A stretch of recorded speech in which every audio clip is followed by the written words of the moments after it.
तो hello my dear students, once again I welcome you all to my YouTube channel Jagjot tutorial physics. इस बार बच्चों 9th class ਦੇ ਲਈ ਕਰਾਂਗੇ। ਟੌਪਿਕ ਦਾ ਨੇਮ ਹੈ equations of motion by graphical method.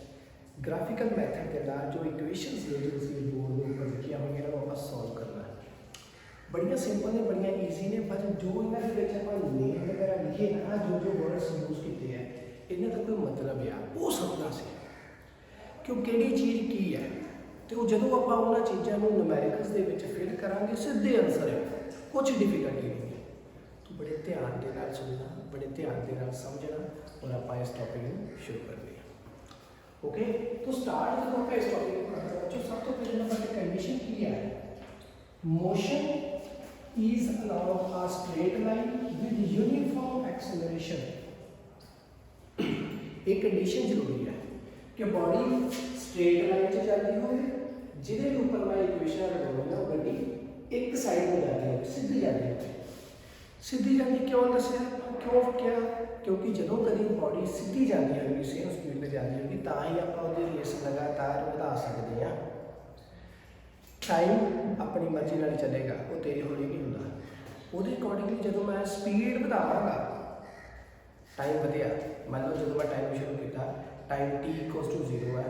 उस वेले भी कोई गड्डी की स्पीड हो सकती है। जो मैं टाइम में नोट करना शुरू किया, मान लो तुम बाइक पर जाते हो, बाइक पर जाते जाते रस्ते के अपने स्टॉप वाच तो शुरू करता जी, स्टॉप वाच अपनी घड़ी के ऊपर शुरू कर दिया, स्टॉप वाच ऑन करता। जो तुम ऑन किया उदों की तुहाडी गड्डी जी जी बाइक है कोई स्पीड की है ना, तो वो स्पीड की है। जो तुम टाइम में ऑन किया उस वेले की स्पीड की है, कुछ स्पीड होएगी, मान लो 20 मीटर पर सैकेंड, 10 मीटर पर सैकेंड, 30 मीटर पर सैकेंड, कुछ भी स्पीड हो सकती है। तो उस स्पीड तो बाद जिमें जिमें टाइम बढ़ेगा, टाइम ने अपने हिसाब से बढ़ना, 1 सैकेंड, 2 सैकेंड, 3 सैकेंड, 4 सैकेंड, तो हर सैकेंड बाद जी वो मान लो पहला स्पीड सी 10 मीटर पर सैकेंड थोड़ी बाइक की, अगले 1 सैकेंड बाद कितनी होगी 11 मीटर पर सैकेंड, अगले 1 सैकेंड 12 मीटर पर सैकेंड, अगले 13 मीटर पर सैकेंड। सो हर टाइम इंटरवल एक फिक्सड टाइम इंटरवल, कितना फिक्सड टाइम इंटरवल 1-1 सैकेंड, हर 1-1 सैकेंड बाद गड्डी की स्पीड की है वो बढ़ती जा रही है। तो इसका मतलब की हो गया, वो एक्सेलरेट होती जा रही है, वो तेज होती जा रही है, पहली स्पीड का तेज होती जा रही है। तो एक्सेलरेशन की चाहिए यूनिफॉर्म। यूनिफॉर्म मतलब लगातार एक्सेलरेशन ओनी ही रहे। ओनी का मतलब ये नहीं कि वेलोसिटी ओनी रहे। देखो वेलोसिटी दे विच चेंज होनी, वेलोसिटी वधनी, बट वधनी कि नहीं फिक्सड अमाउंट नहीं, उसको आप बोलते हैं यूनिफॉर्म एक्सेलरेशन। वेलोसिटी को वधना, जिन्नी वेलोसिटी है उस तो वेलोसिटी तेज होनी, उन्होंने कहते हैं एक्सेलरेशन। क्लीयर कि गड्डी तेज हो गई है, एक्सेलरेटर से पैर रख दिता, एक्सेलरेटर दबाता, एक्सेलरेटर को खिंचिया है, बट जो वो एक्सेलरेशन सेम रही है हर 1 सैकेंड के, मतलब वेलोसिटी के चेंज आई जाए, वेलोसिटी बढ़ती जाए फिक्सड टाइम के, बट वो फिक्सड अमाउंट के बढ़ती जाए, उन्होंने कहते हैं यूनिफॉर्म एक्सेलरेशन। 1 सैकेंड तो बाद 11, अगले सैकेंड 12, अगले 13, अगले 14, तो बढ़ती जा रही स्पीड, पहला 10 सी, फिर 11, 12, 13, 14 हो गई। क्लीयर? तो ये चीज़ पॉसिबल ताही हो सकती है अगर गड्डी किस पास में जाती है, तो बाइक किस पास में स्ट्रेट लाइन से जाती है, ताही वो लगातार बढ़ती जाएगी। जो मुड़ना पे तो हौली करना पड़ेगा, सो स्ट्रेट लाइन ता लेके चलेगा। ठीक है, तो ख्याल रखो जेकर मोशन है स्ट्रेट लाइन में यूनिफॉर्म एक्सेलरेशन, तो उस वेले साडे को बच्चों 3 मोशंस दी इक्वेशंस है। पहली है v = u + ad, जिन्हों आप बोलते हैं, देखो एक्सेलरेशन में लिखा है यूनिफॉर्म, यूनिफॉर्म मतलब कांस्टेंट, लगातार बढ़ती जाएगी। एक्सेलरेटर यूनिफॉर्मली बढ़ता जा रहा है, सो वेलोसिटी लगातार नहीं बढ़ती जा रही है, बट एक्सेलरेशन उन्हीं नहीं रह रही है, कांस्टेंट। ओके, तो यूनिफॉर्म एक्सेलरेशन कांस्टेंट है, कितनी है, मान लो 1 मीटर पर सेकंड स्क्वायर, 1 मीटर पर सेकंड, तो ये कांस्टेंट रह रही है। फिर वो आप सेकंड स्क्वायर में तो एक्सेलरेशन है, एक्सेलरेशन लगातार कांस्टेंट रह रही है, वेलोसिटी लगातार बढ़ती जा रही है, फिक्स्ड अमाउंट के बढ़ती भी, सो एक्सेलरेशन कांस्टेंट है। तो आ कांस्टेंट है, तो ये वेलोसिटी जो इक्वेशन की थोड़ी वेलोसिटी पे टाइम वाला रिलेशन है, आ भी वेलोसिटी क्या टाइम है। ओके, मैं पहले तो बोल दिया बच्चों ने, तो अपना याद रखना ये चीज़ें है, टी है टाइम, ओके, टी है टाइम, ए है एक्सेलरेशन जो कि है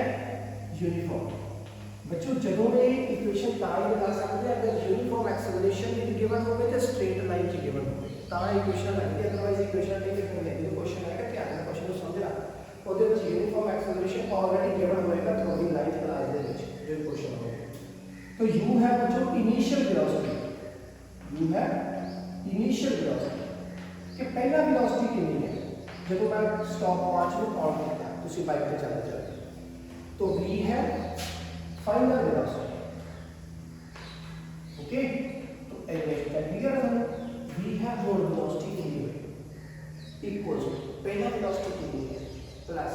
एक्सेलरेशन कितनी है नाल टाइम में मल्टीप्लाई करना। तो ਇਹਦੇ ਵਿੱਚੋਂ अगर कोई दो चीज़ें गिवन हो तो तीन चीज़ें गिवन हो तो चौथी का फाइंड करना। टाइम गिवन होएगा क्वेश्चन, एक्सेलरेशन गिवन होएगी क्वेश्चन, इनिशियल वेलोसिटी गिवन होएगी तो फाइनल वेलोसिटी। कभी इधर का क्वेश्चन आ जाए एग्जांपल ਤੁਸੀਂ ਬਾਈਕ ਨੂੰ ਚਲਾਉਣ ਲੱਗੇ ਤੁਸੀਂ ਉਸੇ ਵੇਲੇ ਹੀ ਸਟਾਪ ਵਾਚ ਨੂੰ ਔਨ ਕਰਤਾ, तो फिर ਤੁਹਾਡੀ ਇਨੀਸ਼ੀਅਲ ਵੈਲੋਸਿਟੀ ਕਿੰਨੀ ਹੈ ਚਲਾਉਣ ਲੱਗੇ ਹੋ, ਇਨੀਸ਼ੀਅਲ ਵੈਲੋਸਿਟੀ ਕਿੰਨੀ ਹੋਗੀ 0। ਗੱਲ ਸਮਝ ਆਈ? ਫਿਰ ਉਸ ਕੇਸ ਵਾਸਤੇ ਆਪਾਂ ਇਹ ਵੀ ਲਿਖਾਂਗੇ 0। ओके, तो फिर उस तो बाद स्ट्रेट लाइन से जा रहे हो यूनिफॉर्म एक्सेलरेशन के नाल जा रहे हो, तो फिर एक्सेलरेशन जो है क्या लिखांगे जिहड़े टाइम के ऊपर फाइंड करोगे और टाइम पे करोगे तो वेलोसिटी साडे कोल आ जाएगी। क्लियर? नेक्स्ट है बच्चों अगली इक्वेशन है s equals to ut plus half at square. तो बच्चों ये क्या इन्हें बोल रहे हैं पोजीशन टाइम रिलेशन। पोजीशन मतलब डिस्टेंस, डिस्टेंस में पोजीशन होती है कि केड़ी पोजीशन पे जा रहे हो, तो मेजरिंग की क्वांटिटी बड़ी डिस्टेंस है, तो पोजीशन टाइम रिलेशन है ये वाला जिहदे विच s है अपने कोल डिस्प्लेसमेंट, जो डिस्टेंस है या डिस्प्लेसमेंट है, क्योंकि जो स्ट्रेट लाइन से है तो डिस्टेंस और डिस्प्लेसमेंट सेम ही होगा, तो एक पासे में जा रहे हैं शॉर्टेस्ट रूट कोई होएगा ही नहीं। Okay, so distance equals to displacement ही बनता है। सो डिस्प्लेसमेंट s ਨੂੰ बोलते हैं डिस्प्लेसमेंट जो कि पोजीशन ਨੂੰ ही रिप्रेजेंट करता, और ut इनिशियल वेलोसिटी की है। ਹੁਣ ਇਹਦੇ ਵਿੱਚ ut ਲਿਖਿਆ ਪਿਆ ਹੈ ਪਰ ਇੱਥੇ ਲਿਖਿਆ ਪੋਜੀਸ਼ਨ ਤੇ ਟਾਈਮ। ਹੋ ਸਕਦਾ ਕਦੀ ਜਦੋਂ ਬੋਡੀ ਚੱਲੀ ਹੋਵੇ, ਜਦੋਂ ਮੈਂ ਇਨੀਸ਼ੀਅਲੀ ਬੋਡੀ ਚਲਾਉਣ ਲੱਗਾ ਉਸ ਵੇਲੇ ਮੈਂ ਸਟਾਪ ਵਾਈਨ ਔਨ ਕਰਾਂ ਤੇ ਇਨੀਸ਼ੀਅਲ ਵੈਲੋਸਿਟੀ ਤੇ ਆਏਗੀ ਨਹੀਂ। ਸੋ ਇਹਦਾ ਮਤਲਬ ਇਹ ਚੀਜ਼ ਸੰਭਵ ਨਹੀਂ ਹੈ ਕਿ ਹਰ ਵਾਰੀ ਆ ਜਾਏ। ਓਕੇ, ਸੋ ਇਸ ਕਰਕੇ ਇਸ ਨੂੰ ਇਹਨਾਂ ਇਗਨੋਰ ਕੀਤਾ ਗਿਆ ਹੈ। तो इस वास्ते किहदे विच बनया रिलेशन s ते टाइम दे विच, पोजीशन टाइम दे विच। तो की है डिस्प्लेसमेंट इक्वल्स टू ut पहली वेलोसिटी नाल टाइम दे नाल मल्टीप्लिकेशन प्लस हाफ एक्सेलरेशन नाल टाइम का स्क्वायर। तो ये पोजीशन टाइम रिलेशन हो गया। थर्ड है velocity square, initial final velocity का square minus initial velocity square equals to 2as acceleration displacement. Okay, तो ये पोजीशन ते वेलोसिटी दे विच वेलोसिटीयां ते पोजीशन दे विच रिलेशन ध्यान रखना बच्चों, ਇਹਦਾ ਨੁਮੈਰਿਕਲ पेपर च आना जरूरी है। ये तीनों इक्वेशन जो कभी भी तुम क्लास चो जो कभी भी टीचर पूछे तो तीनों इक्वेशन टिप्स के उपर हो, बुक के उपर कॉपी के उपर जिथे जगह लगती है उत्थे तीन इक्वेशन बार बार लिखो। क्लास के एक छोटा जहा चार्ट लगाओ, वो उपर तीन इक्वेशन लिख के रखो बड़िया बड़िया करके, क्योंकि तीन इक्वेशन असी लगातार पढ़नी है, लगातार चलनी पूरे साल तक, ये भुलनियां नहीं चाहिए। तो जेकर तुम प्लस वन के साइंस स्ट्रीम के आते हो बच्चों तो ये तीन इक्वेशन का तुम फिर लगातार खेडोगे और बड़ा इंजॉयबल है। उत्थे नवे नवे मैथड लाइन आप सॉल्व करना सीखेंगे। ठीक है, सो ये तीन इक्वेशन को बड़े ख्याल के नाल याद रखना है, टिप्स तो होनी चाहिए। तो ये भी ख्याल रखना कि किहड़ी चीज़ की है, इनिशियल किहड़ी है, फाइनल किहड़ी है, डिस्प्लेसमेंट किहड़ी, टाइम किहड़ी, एक्सेलरेशन की है। ओके, हुण इन्हां नूं आपां सॉल्व करना है किदां ग्राफिकल मैथड, क्योंकि यार इक्वेशंस ऑफ मोशन ਅਸੀਂ ਪੜ੍ਹਨੇ ਤਿੰਨੋਂ ਬਾय ग्राफिकल मैथड। ग्राफिकल मैथड ਦੇ ਨਾਲ ਇਹਨਾਂ ਨੂੰ ਸੋਲਵ ਕਰਨਾ ਕਿਦਾਂ ਆਇਆ ਹੈ। सो ध्यान ਨਾਲ समझना बच्चों, सब तो पहले ग्राफ समझते हैं ग्राफ है की है। देखो इधर साइड वेलोसिटी रही है, इस साइड में टाइम लिया है। ओके, अगर जो मैं चलिया स्टार्टिंग स्टोन कितना है, अगर जो बाइक को चलाने लग्या वा उस वेले मैं स्टॉप वॉच को ऑन कर दिता तो गड्डी उस वेले स्टार्ट हुई तो इनिशियल वेलोसिटी 0, तो इसका मतलब टाइम उस वेले शुरू होया तो उस वेले आ वाली जिहड़ा पॉइंट है एक बता इत्थे आया। ओके ए वाला पॉइंट क्योंकि इनिशियल वेलोसिटी कोई नहीं सी आउंदी इत्थे इनिशियल वेलोसिटी मैं लिखी u उत्थे नहीं आउंदी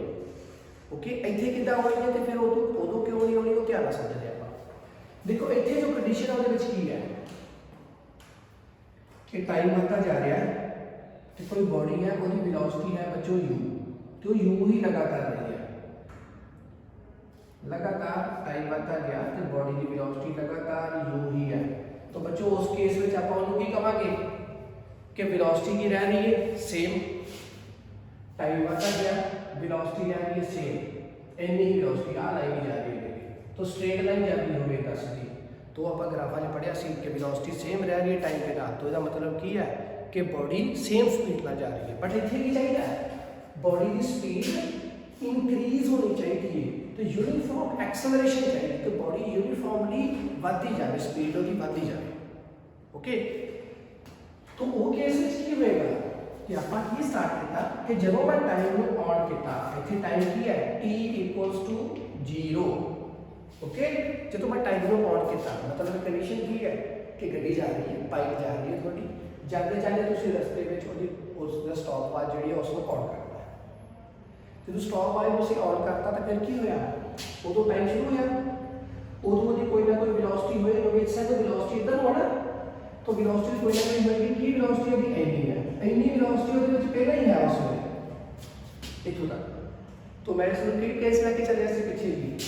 एग्जांपल है कि 10 मीटर पर सेकंड कि मान लो दी पहली वेलोसिटी कितनी है 10 मीटर पर सेकंड या इनिशियल वेलोसिटी और टाइम की है 0 जो टाइम को ऑन किया है तो 0 तो स्टार्ट होएगा चलो टाइम भी ऑन होएगा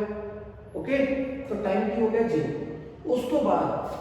टाइम के बदलने नाल वेलोसिटी लगातार बढ़ती जाएगी क्योंकि यूनिफॉर्मली टाइम t = 0 है 10 मीटर पर सेकंड की स्पीड है टाइम जब 1 हो गया तो वेलोसिटी कितनी होगी 11 मीटर पर सेकंड टाइम 2 हो गया वेलोसिटी होगी 12 मीटर पर सेकंड टाइम 10 हो गया वेलोसिटी कितनी होगी 13 मीटर पर सेकंड टाइम 4 हो गया वेलोसिटी कितनी होगी 14 मीटर पर सेकंड सो टाइम के बदलने नाल वेलोसिटी भी बढ़ती जाएगी सो की होएगा टाइम 1 टाइम 2 टाइम 3 टाइम 4 तो टाइम 5 तो ये अकॉर्डिंगली पॉइंट्स भी आएंगे आएगा 10 से 11 ये वाला पॉइंट ये वास्ते पॉइंट आएगा ये तो कितना होगा 12 ਉਹਦੇ वास्ते पॉइंट आऊगा ये तो कितना आ गया 13 फिर आऊगा पॉइंट ये तो कितना आ गया 14 तो एक 5 के ऊपर कितना आ गया 15 सो तो फिर ग्राफ की बढ़िया कुछ आ ग्राफ बढ़िया उस वास्ते स्ट्रेट लाइन फिर एक चीज बनती हुई दूसरी भी बनती हुई तो ग्राफ की बनता स्ट्रेट लाइन बनता क्लियर गल समझ आ गई बच्चों तो देखो क्या है ग्राफ तो समझ आ चुका तो अपन क्या करते हैं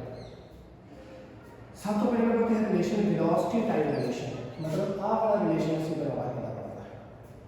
वे की होगा सारा पता एक्सेलरेशन की होगी change in velocity upon time कि वेलोसिटी कितना चेंज आया तो कितना टाइम लिया गया ओके तो ग्राफ को समझना सब कुछ तो चेंज इन वेलोसिटी की हुई bc bc हुई ना चेंज इन वेलोसिटी पहला वेलोसिटी कितनी है बच्चों हुन जो वेलोसिटी आई t = 5 के ऊपर 5 सेकंड तक मैं नोट किया उसको तो वेलोसिटी आ गई कितनी वेलोसिटी आ गई जो टाइम कितना 5 है उदो वेलोसिटी कितनी होगी 15 कितनी होगी इतनी आ पॉइंट के ऊपर टाइम = 5 के ऊपर वेलोसिटी कितनी आ गई 15 तो इतनी वेलोसिटी बढ़ गई आ गई इस पासे में वेलोसिटी है इस पासे इधर तो वेलोसिटी जा रही है मतलब आ वेलोसिटी जा रही है इधर टाइम जा रहा है तो मतलब इधर टाइम जा रहा है ओके तो आ टाइम जा रहा है आ वेलोसिटी है आ वेलोसिटी है आ टाइम जा रहा है इधर तो इधर टाइम जा रहा है पैरेलली सेम चीज चल रही है ओके तो जब आ टाइम t = 5 है तो वेलोसिटी कितनी होगी 50 ओके तो थोड़ा क्या रहा है ये थे बच्चों मैं टाइम 1 2 3 4 5 11 12 13 14 15 ये सब जो वास्ते लिया अदरवाइज आपको सिर्फ ग्राफ तो समझना a b c d e तो ठीक है तो चेंज इन वेलोसिटी की आ गया bc अपॉन oe तो bc की है ये bc है r और वेलोसिटी कितनी होगी इतनी आ वेलोसिटी है सर इतनी वेलोसिटी होगी इथों लेके इथों तक तो पहली की सी इनिशियल वेलोसिटी है इतनी सो ये सारे दे विचों इन्ने विचों इतनी वेलोसिटी माइनस कर दीए तो आ वेलोसिटी मेरे को बचती है जो कि की होया कि इन्नी चेंज आ गई। पहला कितनी सी इत्थों लैके इत्थों तक, इत्थों लैके इत्थों तक ये इनिशियल सी, हुण कितनी होगी इत्थों लैके आ इन्ना, पहला सी इन्नी इन्नी, हुण कितनी होगी इन्नी, तो चेंज कितना आ गया, चेंज आ गया इन्नी बड़ी BC। सो की लिखा गया पैसे बच्चों CE होगी जी फाइनल वेलोसिटी माइनस BE होगी इनिशियल वेलोसिटी। ओके, तो चेंज इन वेलोसिटी की आ गई BC, आ गया BC भी आ गया V माइनस, समझ आएगा। आ सारी है V, आ है U, तो चेंज की आया BC आया, तो BC आया V माइनस। क्लियर बच्चों, बात समझ आ गई। तो इतना अपन लिखेंगे BC, तो BC की है CE माइनस BE, तो CE है देखो की है बच्चों CE रही आहा, उन्होंने मैं लिखा V ते BE की है U, तो इसको मैं फिर करता इथे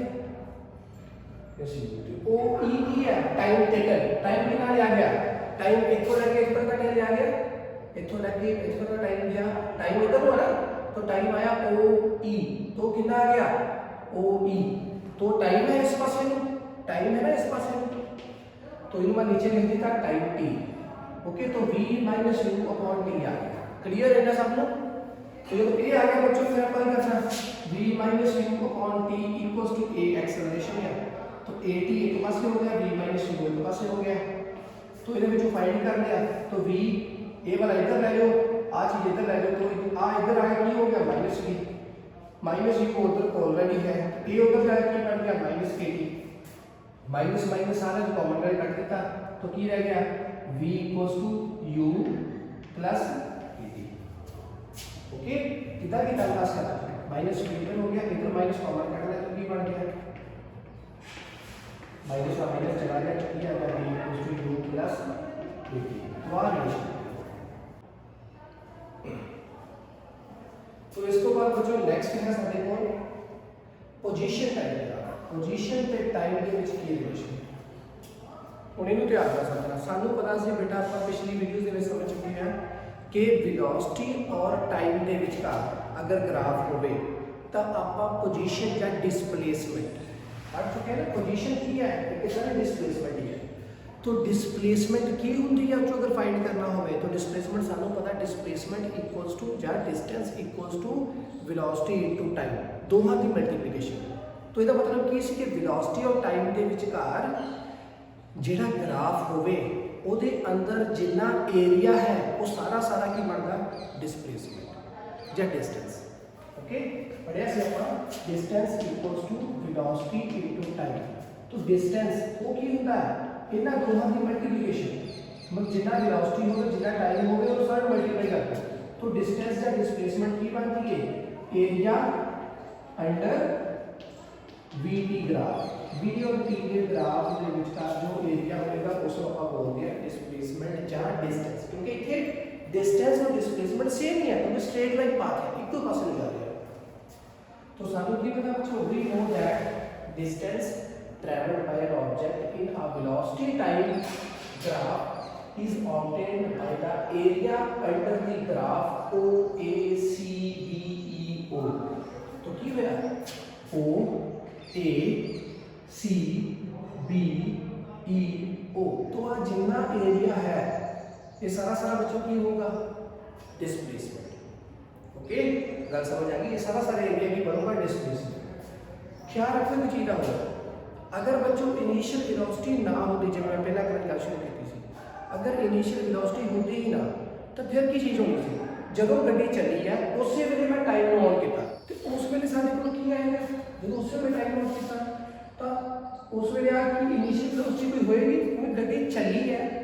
उस वे टाइम नोट किया, तो इनिशियल वेलोसिटी कुछ भी नहीं है। तो सच केसिस के बच्चों जवाब साडा की बनना सी, आह वाला पॉइंट आया सी इत्थे, तो कहना मतलब कि इथों सीधी एक ही लाइन बननी सी स्ट्रेट तक, समझे गल। आ वाला एरिया नहीं सी होना, आ वाला एरिया मान लो हट गया, तो केस कुछ आ होना सी, तो एरिया अंडर का ग्राफ बनना सी नहीं। ठीक है। इनिशियल वेलोसिटी में जितना एरिया कवर किया कुछ भी नहीं सी होगा, तो सारा केस यही होगा सी सारा। तो गल समझ आई बच्चों? तो साढ़े को बच्चों ये देखिए जो आप की समझिया area under the graph O A C B E O आ वाला एरिया ये समझ सकते हैं। तो एक ही होएगा डिस्टेंस, आपका डिस्टेंस ही फाइंड करना है, पोजीशन टाइम ग्राफ डिस्टेंस और डिस्प्लेसमेंट की आएगी area of the graph this much a graph. तो वो की होएगा s equals to area of, और आ सारा की बनना है area of rectangle plus area of triangle. Triangle के लिए ए बी सी, रेक्टेंगल कौन सी है ओ ए बी ई, तो ये सारा बन गया। तो आप एक रेक्टेंगल ये रेक्टेंगल लेवल कौन सा पॉइंट इस तरह से लिखते हैं ए बी सी तो बाद फिर ए है, ए बी सी तो बाद फिर ए है, फिर रेक्टेंगल कौन सी है ट्रायंगल होगी, और रेक्टेंगल कौन सी है ओ ए बी ई ओ ना एरिया ऑफ ट्रायंगल है। तो एरिया ऑफ ट्रायंगल क्या होगा half into base into height, half base कौन सा है ए बी, हाइट की है बी सी। तो ये देखा एरिया ऑफ ट्रायंगल का फार्मूला लगाता प्लस रेक्टेंगल का फार्मूला कितना है base area length into breadth, तो लेंथ है मतलब AB तो ब्रेड्थ है BE, तो ये लिख लिया। हुन ਇਹਦੇ ਵਿੱਚ ਇੱਕ ਚੀਜ਼ ਨੋਟਿਸ ਕਰੋ ਤੁਸੀਂ ਦੇਖੋ ਉਹ ਕੀ ਹੈ कि ये जो AB है और ये जो OE है ये दोनों सेम एक कुछ नहीं है, AB भी हो नहीं है तो OE भी हो नहीं है। तो मैं इसको लिखता AB इक्वल्स टू OE है, तो इतने की होएगा हाफ AB का AB आ गया, BC का BC आ गया, इतने OE की जगह मैं लिखता AB क्योंकि OE तो AB दोनों सेम है, सो OE की जगह मैं लिख देता AB, तो लाल आ गया BE। ओके, तो अब रह गई क्या, देखो मेंशन की करना हाफ AB की है, AB की है आज चीज की है तो लेके तक आ हुई, तो इधर की है जीरो करके फाइंड करना टाइम, तो इसको मैं लिख देता टाइम। ओके, तो लाल की है BC, BC क्या सी ए बड़ी चीज BC, तो ये बच्चों आप इतने पीछे फाइंड करके देखें आ सी BC उन्हें आप फाइंड किया हो की सी B minus C upon OE की सी T, तो ਇਹਦਾ मतलब BC है आ चीज थले है T, इधर साइड की सी A, तो ਇਹਦਾ मतलब BC जो BC है तो आपको OE की बढ़िया टाइम से आ की है A, तो BC की बढ़ता बच्चों A into T बढ़ता ना, BC फाइंड करना A equals to BC upon OE, OE की है T है, तो BC की बढ़ गया A तो T की मल्टीप्लिकेशन, तो इतने में लिखता AB प्लस AB की है टाइम ही है, ते BE की है BE की है इनिशियल वेलोसिटी 0 से लेके u तक दोनों का लिखता है, तो की बन गया सारा S RS इक्वल्स टू आ वाला UT plus half AT square, तो आ बन गई सेकंड इक्वेशन। तो एक इक्वेशन बच्चों लिखी क्लियर बच्चों, देखो कोई चीज़ औखी नहीं है, पर हर चीज़ ने होना बच्चों समा पा के टाइम पा के थोड़ी मेहनत लेके आराम के चीज़ों को समझो सब क्लीयर होएगा। कोई भी ऐसी चीज़ नहीं है बच्चों, तुम 9th क्लास हो चुके हो, बहुत बड़े बच्चे हो चुके हो, थानू सब पता है चीज़ थानू समझ नहीं आ रही है, तुम आराम के हर एक चीज़ को गैदर कर सकते हो, थोड़ी जी कंसंट्रेशन हो बस। थर्ड है पोजीशन वेलोसिटी रिलेशन, पोजीशन के वेलोसिटी रिलेशन, वेलोसिटी और पोजीशन रिलेशन मतलब आ चीज़, तो इसको आप सॉल्व करना बड़ा सिंपल है। सानू की पता सी ऐसे केस होती है जब पोजीशन आ गया बच्चों तो आप चीज़ केड़ी कंसीडर करनी है डिस्प्लेसमेंट, पोजीशन आई है डिस्प्लेसमेंट, फिर वही चीज़ डिस्प्लेसमेंट की होती है एरिया ऑफ ये सारा का एरिया, तो आ गया एरिया पूरा, फिर तो की है हाफ AB नाल BC प्लस KB नाल BE, तो आ चीज़ जो सी मैं सारा लिख देता आ चीज़ पूरी को लिख दी, तो फिर ओके ये हो गया। अब की है AB आ गया, तो इतने ABC OE AB के बराबर है, तो फिर आ लाइन पूरी बनी। इतना बच्चों की किया जो ABC है तो बाहर कांस्टेंट कॉमन बाहर कर दिया, ये भी कॉमन है ये भी कॉमन है, दोनों कांस्टेंट चीज़ है दोनों ये दोनों बाहर कर दिया, AB आ गया बाहर, तो विच की रह गया हाफ नाल की रह गया BC प्लस इतने रह गया BE। ओके, तो AB की है टाइम है, तो मैंने टाइम फिर करता है हाफ BC की सी BC की सी आहा माइनस आ BC एडी चीज की सी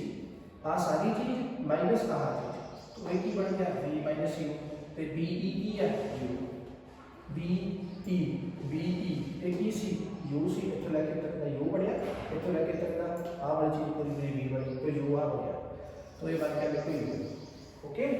देखो बच्चों रेक्टेंगल सी इथों लेके जो ये है इथों लेके जो ये वही चीज है